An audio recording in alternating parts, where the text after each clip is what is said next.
બાબાની યાદમાં બનાવેલું, બાબાની યાદમાં પૂજન કરવું. બહાર ગયા હોય તો એને એવોઇડ કરતો, કંઈ છૂટ છે કે ભૂત છે, તમે એવું કંઈ પરેજી કરી શકો.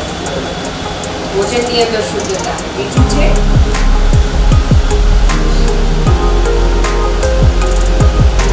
બાબાને ભોગ લગાવીને, માતાઓ બોલો ભોજનની અંદર શુદ્ધતા.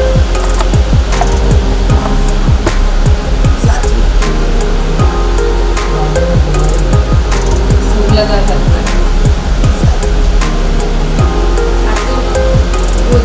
આપણી આગળની કોડ છે કામનાજી, ભલે આપણી નથી પણ છે કે ભોજનની અંદર એ આસક્તિઓ છે કે આપણે કહીએ. એક છે આપણે બાબાની યાદમાં ખાતા હોય પણ ઘણી વખત કહીએ આવું બન્યું છે, આવું નહીં બનાવવાનું, આ નહીં કરવાનું, તો એ બાબાની યાદમાં નથી, એ શુદ્ધ પણ નથી.